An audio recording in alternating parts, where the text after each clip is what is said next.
Selamat pagi, siang, sore, atau malam mahasiswa semuanya. Saya Dian Agustin, kita ketemu lagi dalam materi Gubahan Fisik Ruang Bangunan Komersial pada mata kuliah Interior Bangunan Komersial. Dan di sini kita nanti akan membahas tentang dinding, lantai, dan plafon. Yang pertama-tama yang kita bahas adalah lantai. Jadi di sini lantai itu adalah bagian dasar dari sebuah ruangan. Lantai ini mengambil porsi yang cukup besar di dalam sebuah ruangan. Ya, untuk itu eksistensinya itu sangat terasa sekali. Lantai yang baik itu yang memenuhi dua kriteria, yaitu yang nyaman dipijak dan bisa mempercantik penampilan sebuah ruangan. Kemudian yang kedua adalah dinding. Dinding merupakan salah satu elemen bangunan yang berfungsi untuk memisahkan dan membentuk ruangan. Ya, dinding ini bermacam-macam jenis finishingnya. Ya. Juga di dinding ini nanti bisa kita tempatkan misalnya fungsi untuk peredam suara, melindungi bagian dalam bangunan dari paparan sinar matahari, dan lain-lain.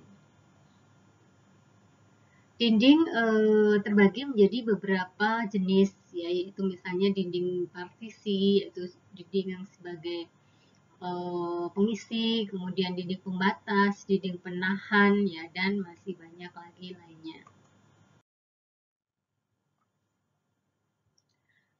Kemudian yang ketiga adalah ceiling atau plafon. Ceiling itu adalah permukaan yang terletak di atas garis pandang normal manusia, ataupun di bagian atas dari sebuah ruangan, dan berfungsi sebagai pelindung lantai atau atap, atau sekaligus sebagai pembentuk ruangan dengan bidang yang ada di bawahnya. Ceiling ini juga harus bisa kita olah secara maksimal.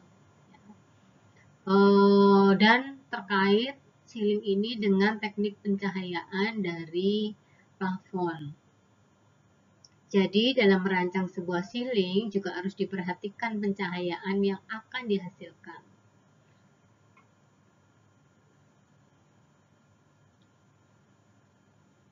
Di sini kita lihat bahwa kehadiran ceiling ini sangat estetik, ya, bisa mempercantik ruangan, misalnya dengan menurunkan ceiling, ya, terus kemudian dengan membuat bentukan yang estetis, ya, dan lain-lain.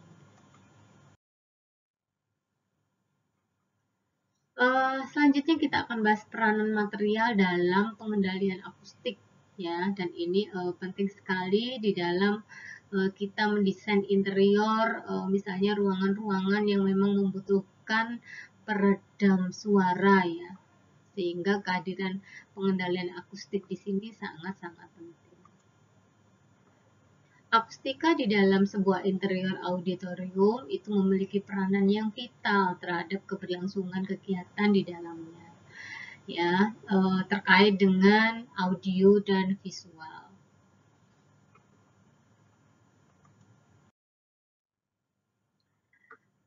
Sedangkan untuk di lantai pada sebuah auditorium, ya, misalnya kita bisa menggunakan finishing karpet yang bercorak untuk bisa meredam suara. Jadi tidak hanya finishing keramik saja, tapi ditutupi dengan material karpet.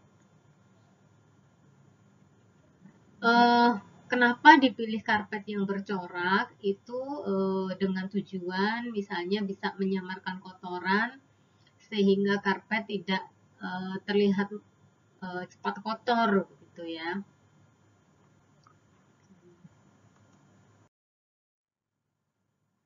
Selanjutnya untuk akustik di dinding itu bisa kita menggunakan material-material yang bisa meredam energi bunyi yang datang menjadi energi panas.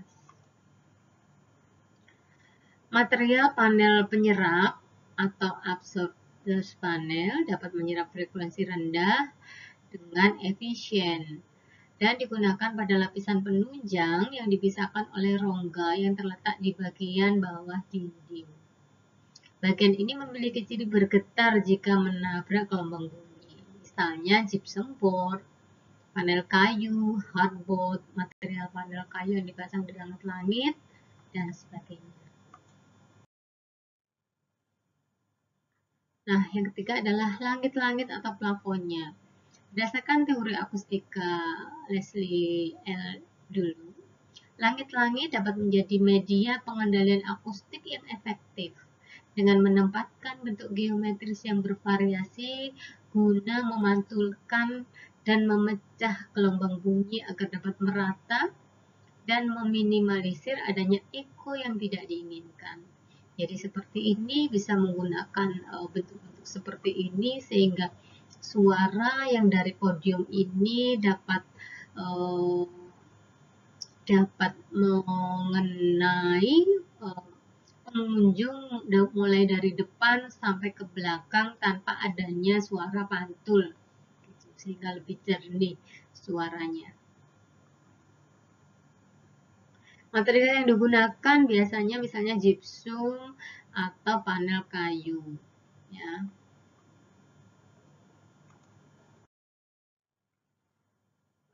Kemudian peranan material yang lain yaitu untuk bisa meningkatkan citra dari sebuah ruangan. Misalnya suasana ruang dengan kesan megah atau monumental.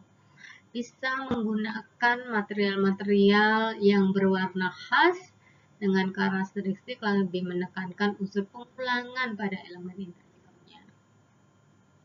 Atau misalnya suasana ruang dengan kesan akrab atau intim. Misalnya pada rumah tinggal atau ruang-ruang dengan skala kecil, ya. Itu bisa menggunakan material memiliki keseimbangan warna yang cool atau warm, ya. Itu bisa digunakan. Kemudian ruang dengan kesan hierarki atau berjenjang. Semakin tinggi tingkatan ruang tersebut, semakin terbatas juga akses bagi orang lain yang ingin memasuki ruang tersebut. Misalnya saja pada bangunan interior perkantoran. Ya, jadi mungkin material-material yang dipakai di ruang pimpinan itu berbeda dengan misalnya yang ada di lobi. Jadi kesimpulannya, material itu mempunyai peranan yang sangat besar terhadap rancangan interior, yaitu bisa mempengaruhi tampilan atau visual pada ruang serta mempengaruhi kenyamanan ruang.